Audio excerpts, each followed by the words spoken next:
Subscribe कीजिए हमारा channel और प्रेस करें बेल आइकन और पाए हर वीडियो को देखने का मौका सबसे पहले।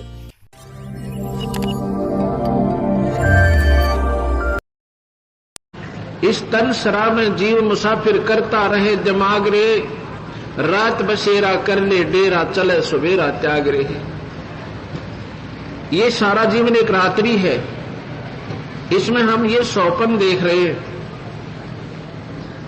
और जब ये सौपन टूट जाएगा यानी ये शरीर समाप्त होगा, जब हम यहां से चलेंगे सुबह उठकर जैसे प्राणी रात्रि में सौपन देखा हुआ ढूंढता है कि मैंने क्या देखा था, मैं कहां था, वो क्या वस्तु है, वो कहां गई, अब मेरी सारी वस्तु जो मैंने सपने में प्राप्त थी,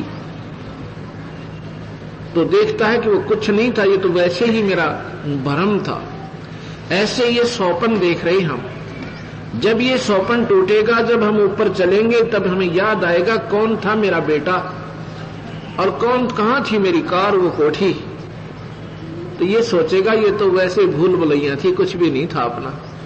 अपना होता तो आता मेरे साथ, जैसे सपने में हम देख रहे थे, तो जागने के बाद भी वो मिलना चाहिए था हमें। ऐसे ही जो जाग जाएंगे इन बातों न सुनकर, इन विचारों को सुन करके, फिर ये आत्मा तड़पेगी उस परमात्मा ने पाने के लिए।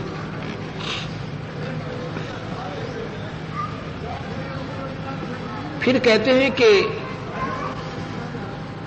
इस तन सरा में जीव मुसाफिर करता रहे दिमाग रे, यानी अपने ही अटकलों से आप ही अपने ही हिसाब से ये जीव विचार विमर्श करता रहता है। जैसे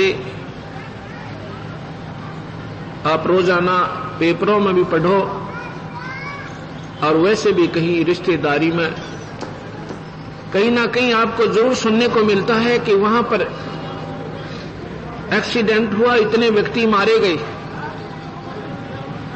वो भी बेचारे ये सारे हिसाब लगाकर चले थे।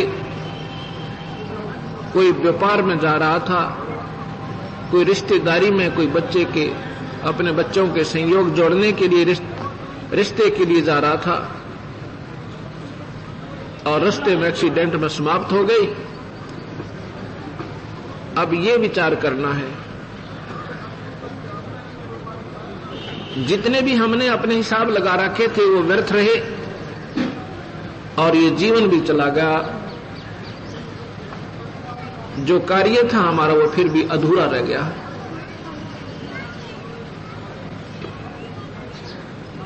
आगे सतगुरु महाराज बताते हैं कि उमदा चोला बना अनमोला।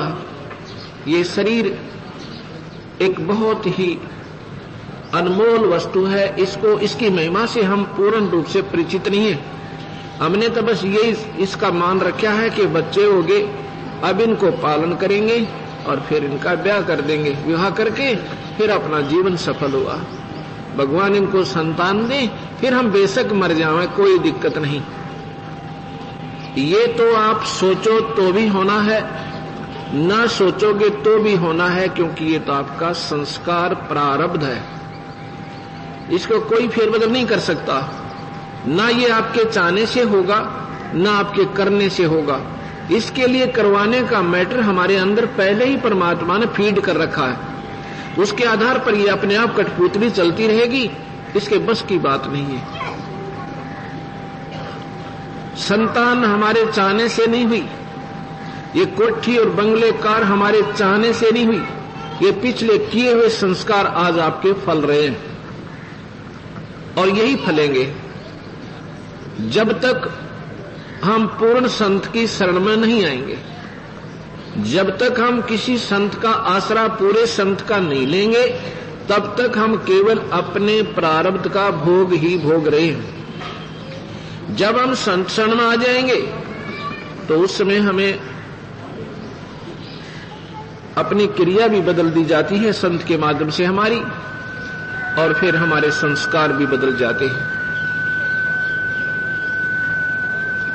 और हमारी सारी क्रिया में अंतर हो जाता है। बाकी परमात्मा की तरफ से हमारा एक सुनियोजित सारे जीवन का हिसाब किताब लगाकर हमारे मस्तिष्क में और सब जगह हमारे हाथों में पहले ही अंकित है क्या होना है, कितनी संतान होनी है, क्या आपको संपत्ति मिलनी है।